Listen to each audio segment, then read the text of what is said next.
Assalamualaikum warahmatullahi wabarakatuh.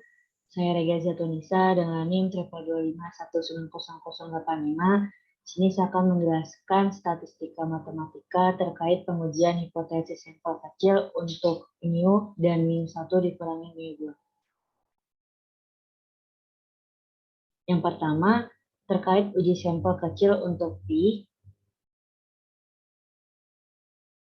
kita asumsikan Y1, Y2, hingga Yn merupakan sampel acak dari distribusi normal dengan mean yang tidak diketahui dan varians yang tidak diketahui, dan nilai harapan Yi sama dengan mu jika H0 mu sama dengan mu0 benar. Maka untuk HA, jika mu-nya lebih besar dari mu0, maka alternatif sisi kanan. Jika mu-nya lebih kecil dari mu0, maka alternatif sisi kiri. Dan juga jika mu-nya tidak sama dengan mu0, maka alternatif dua sisi.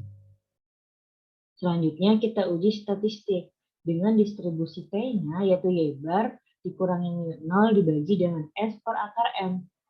Nah, distribusi T ini berdistribusi dengan V sama dengan N dikurangi 1 df. Nah, V ini derajat bebas. Kemudian ada daerah penolakan. Jika T-nya lebih besar dari T alfa, maka daerah penolakan sisi kanan. Jika T-nya lebih kecil dari negatif T alfa, maka daerah penolakan sisi kiri. Dan juga jika nilai mutlak dari T tidak sama dengan T alfa per 2, maka daerah penolakan dua sisi.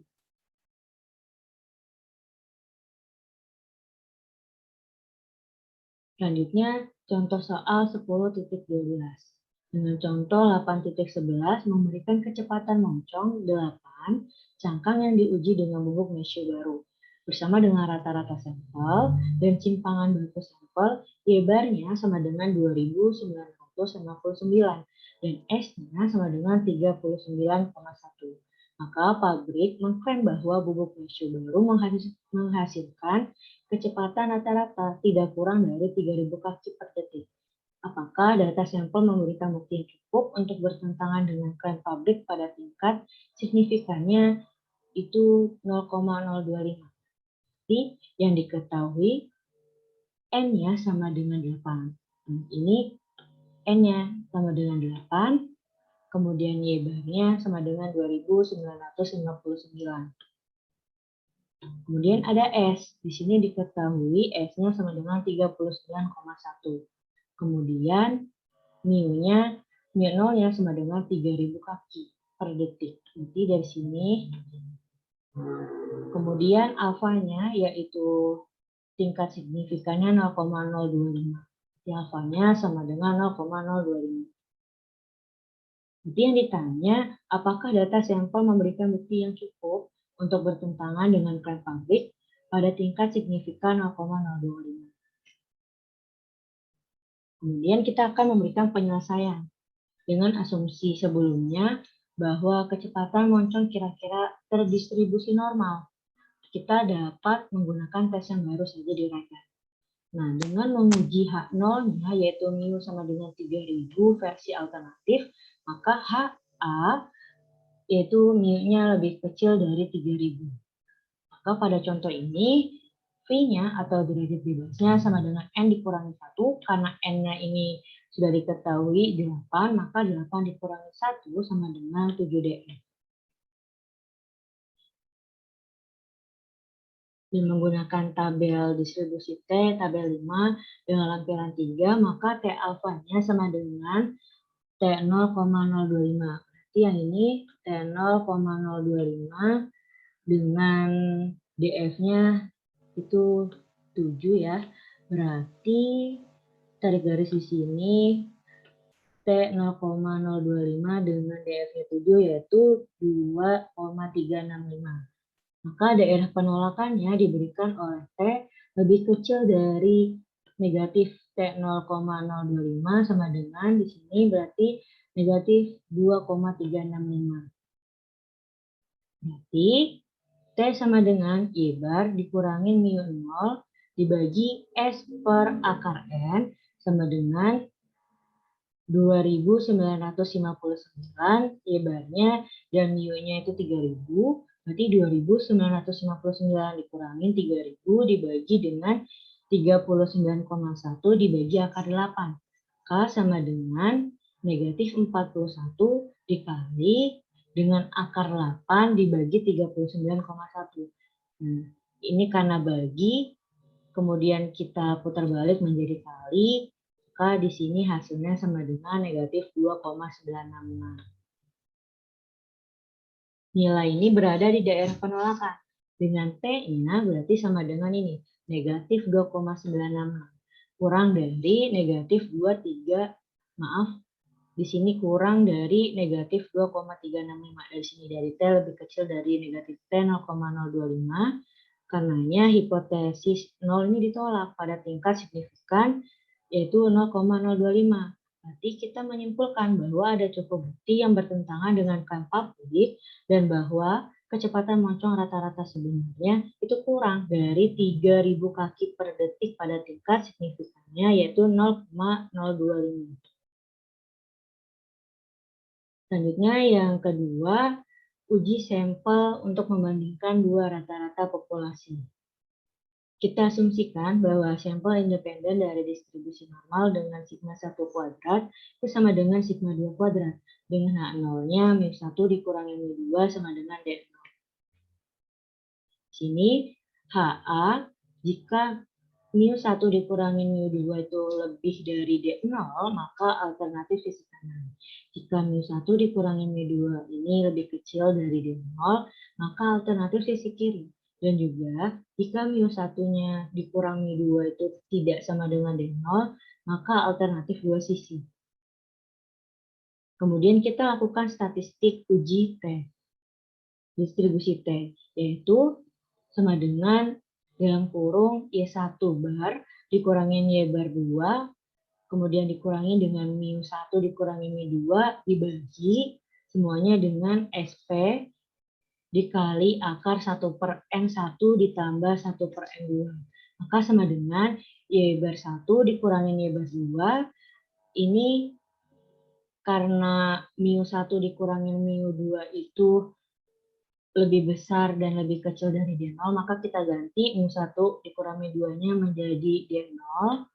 Berarti sama dengan Y bar 1 dikurangi Y bar 2 dikurangi D0 dibagi dengan SP dikali akar 1 per N1 ditambah 1 per N2.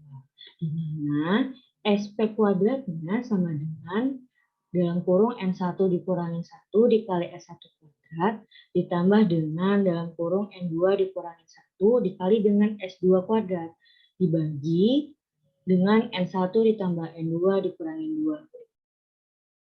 Maka daerah penolakannya jika T lebih besar dari T alfa, yaitu daerah penolakan sisi kanan, dan juga jika T-nya lebih kecil dari negatif T alfa, maka daerah penolakannya berada di sisi kiri.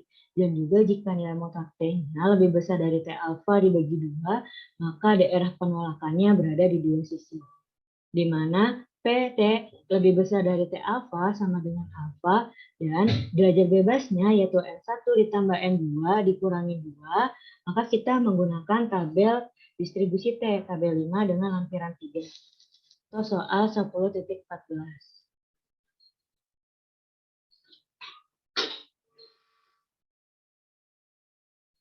Contoh 8.12 memberikan data tentang lamanya waktu yang diperlukan untuk menyelesaikan prosedur perakitan menggunakan masing-masing dari dua metode pelatihan yang berbeda.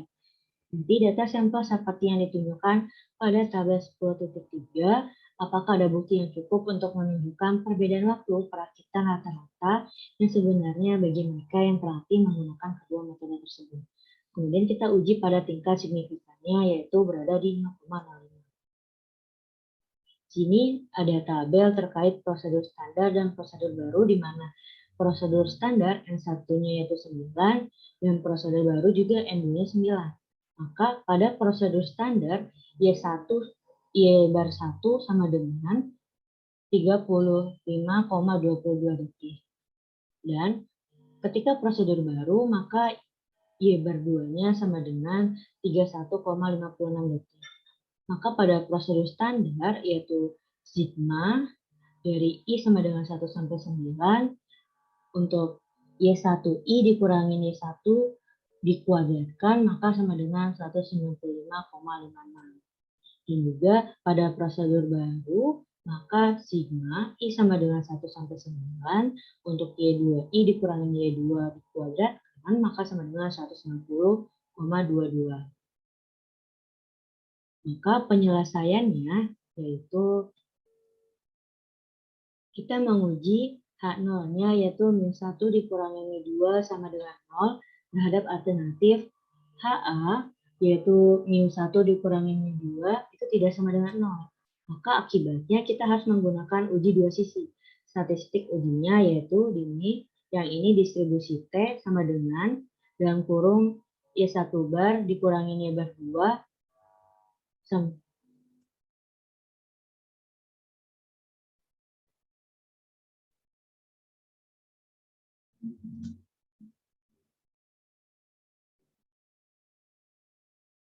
Akibatnya, kita harus menggunakan uji dua sisi. Statistik ujinya yaitu ini ada distribusi T sama dengan dalam kurung Y bar 1 dikurangi Y bar 2 dikurangi dengan D0 dibagi dengan SP dikali akar 1 per N1 ditambah 1 per N2 dengan menggunakan tabel distribusi T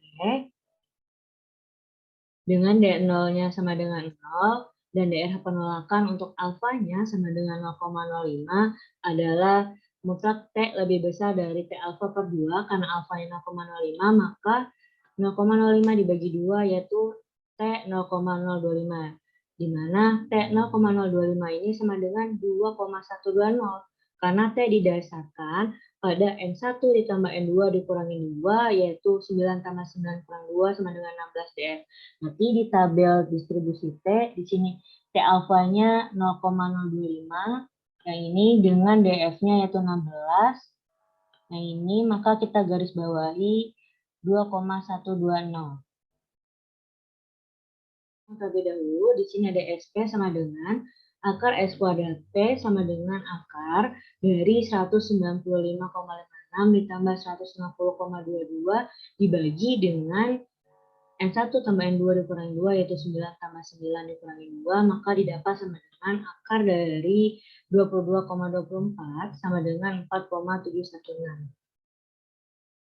Maka lalu T-nya sama dengan dalam kurung Y bar 1 dikurangi Y bar 2 dibagi dengan SP dikali akar 1 per N1 ditambah 1 per N2 maka hasilnya yaitu 35,22 dikurangi 31,56 dibagi dengan 4,716 dikali dengan akar 1 per 9 ditambah 1 per 9. Hasilnya sama dengan 1. Nilai ini tidak termasuk dalam daerah penolakan di mana mutlak T-nya lebih besar dari 2,120. Karenanya hipotesis 0 tidak ditolak. Tidak ada cukup bukti untuk menunjukkan perbedaan di mana waktu perakitan band untuk dua periode pelatihan pada tingkat signifikannya yaitu alfa sama dengan 0,05. Berarti kita perhatikan bahwa di mana yang ini sejalan dengan komentar bagian 10,7 kami belum menerima H0 dengan mu1 dikurangi mu2-nya yaitu sama dengan 0. Sebaliknya, telah menyatakan bahwa kami tidak memiliki cukup bukti untuk menolak H0 dan untuk menerima alternatif di mana H alfanya sama dengan mu1 dikurangi mu2-nya tidak sama dengan 0. Terima kasih, sekian dari saya, kurang lebih mohon maaf. Wassalamualaikum warahmatullahi wabarakatuh.